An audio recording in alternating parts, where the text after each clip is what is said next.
അപ്പം ഇന്നെന്താ ഉണ്ടാക്കാൻ പോണേന്നല്ല, അപ്പം ഇന്ന് ഇടിയും ചക്ക തോരനാണ്. അപ്പോൾ ഞാൻ ഇടിയും ചക്ക കുറച്ച് ഉപ്പിട്ട് വേവിച്ച് വെച്ചിട്ടുണ്ട്. കുക്കറിലിട്ട് വേവിച്ച് ഒരു ഒറ്റ വിസിലടിച്ചപ്പോൾ തന്നെ വെന്തട്ടോ.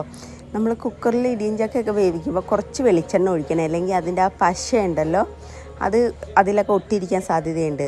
അപ്പോൾ കുറച്ച് വെളിച്ചെണ്ണ ഒഴിച്ച് ഉപ്പിട്ട് വേവിച്ചെടുത്ത്, ഞാൻ വേറെ ഒന്നും ഇടില്ല, ചില ആളുകൾ മഞ്ഞപ്പൊടിയൊക്കെ ഇടും, പക്ഷേ ഇതൊന്നും ഇടാതെ വേവിച്ചെടുത്തിട്ട് ഇനി നമുക്കതൊന്നും ഉടച്ചെടുക്കാം. ശരിക്കും കൈ കൊണ്ട് ഉടക്കാനേ ഉള്ളൂ. നല്ലോണം വെന്തിട്ടുണ്ട്, പക്ഷേ എൻ്റെ കൈ പൊള്ളണോണ്ട് ചൂടാറിയിട്ടില്ല. അപ്പം ഞാനത് പ്ലേറ്റിലോട്ട് ഇട്ടിട്ട് ഇടികല്ലിൻ്റെ അതുകൊണ്ട് കുത്തി പയ്യെ കുത്തുമ്പോൾ തന്നെ ഉണ്ട് ചതഞ്ഞ് നല്ലപോലെ ചതഞ്ഞ് കിട്ടുന്നുണ്ട്.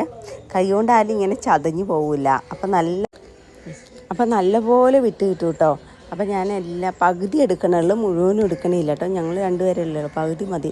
അപ്പം ഞാനത് ഉടക്കണ നേരം കൊണ്ട് ഏട്ടൻ തേങ്ങ ഉണ്ട് തരും കേട്ടോ. ഇന്നാളെന്ത് നിയമമൊക്കെ വന്നില്ലേ, ഞാൻ അടുക്കളപ്പണി പെണ്ണുങ്ങളുടെ മാത്രമല്ല ആണുങ്ങളുടെ എന്ന്. പക്ഷെ എനിക്ക് അറിവ് വെച്ച നാൾ മുതൽ കാണുന്നത് എൻ്റെ വീട്ടിൽ എൻ്റെ അപ്പനും എൻ്റെ ആങ്ങളെയൊക്കെ ചെയ്യണതാണ്.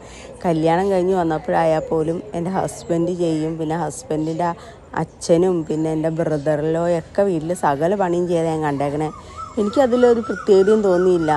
ഞാൻ കണ്ടിട്ടുള്ളവർക്കൊക്കെ ആണുങ്ങൾ പണിയെടുക്കേണ്ട വീട്ടിൽ, ആണുങ്ങളും പെണ്ണുങ്ങളും ഒപ്പം പണിയെടുക്കണേ. പിന്നെ അതെന്താ അങ്ങനെ ഒരു പ്രത്യേക നിയമമാണെന്ന് ഞാൻ ഓർത്ത്.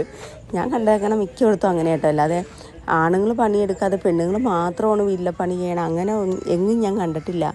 ഇപ്പം എൻ്റെ വീട്ടിലായപ്പോലും ഞാൻ അങ്ങനെ കണ്ട് വളർന്നേക്കണേ. അതുകൊണ്ട് എനിക്കതിൽ വലിയ പ്രത്യേകതയൊന്നും തോന്നിയില്ല. ഇവിടെ ആയാലും എല്ലാ കാര്യങ്ങളിലും ഏട്ടൻ എന്നെ കൂടെ സഹായിച്ച് തരാറുണ്ട്. അപ്പോൾ കടുക് പൊട്ടിച്ച് കഴിഞ്ഞിട്ട് ഉള്ളിയും വെളുത്തുള്ളിയും വേപ്പിലയും മുളകും, അത് കടുക് പൊട്ടിക്കണ കൂടെ തന്നെ അരിയൊക്കെ ഇടാം കേട്ടോ. അരി, മറ്റേ ഉഴുന്ന് പരിപ്പ്, ഇതൊക്കെ കൂടി ഇട്ട് കഴിഞ്ഞാൽ കുറച്ചും കൂടി നല്ല ടേസ്റ്റ് ഉണ്ടാകും. അപ്പോൾ ഇതിൻ്റെ ഇടയിൽ ഇങ്ങനെ കടിക്കാൻ കിട്ടുമല്ലോ, അപ്പോൾ നല്ല ടേസ്റ്റ് ആട്ടോ. വേണ്ടവർ ഇട്ടാൽ മതി, ഞാൻ ഇടാറില്ല. ചില സമയത്തൊക്കെ ഇടാറുണ്ട്, മിക്കവാറും ഇടാറില്ല കേട്ടോ. അപ്പോൾ എൻ്റെ ഉള്ളിയും മുളകൊക്കെ നല്ലോണം മൂത്ത് കഴിഞ്ഞപ്പോൾ നമുക്ക് ഇടിയഞ്ചക്ക ഉടച്ച് വെച്ചേക്കണം, അതും അതിട്ടിടാം. തേങ്ങ ഇടാം കേട്ടോ. പക്ഷെ ആദ്യം തേങ്ങ ഇടണം. തേങ്ങ ആ മുളകിൻ്റെ കൂടെ കിടന്ന് ഒന്ന് പയ്യെ വാടിയിട്ട് വേണം ഇടിയും ചക്ക ഇടാനായിട്ട്. പിന്നെ എല്ലാം കൂടി ഇളക്കി കൂട്ടി എടുത്തു കഴിഞ്ഞാൽ നമ്മുടെ ഇടിയും ചക്കത്തോരൻ റെഡിയായി. എല്ലാവരും ഉണ്ടാക്കി നോക്കണം, നല്ല ടേസ്റ്റായിട്ട് എല്ലാവർക്കും ഇഷ്ടമാവും. വേണമെങ്കിൽ ചക്കയുടെ സീസൺ ആയതുകൊണ്ട് എല്ലായിടത്തും ചക്ക ഉണ്ടാവും.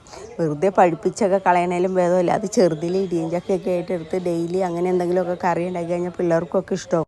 അപ്പോൾ നമ്മുടെ ഇടിയും ചക്കത്തോരൻ റെഡിയായി. എല്ലാവരും കാണുകയും ലൈക്ക് ചെയ്യുകയും സബ്സ്ക്രൈബ് ചെയ്യുകയൊക്കെ ചെയ്യണം. Okay, by.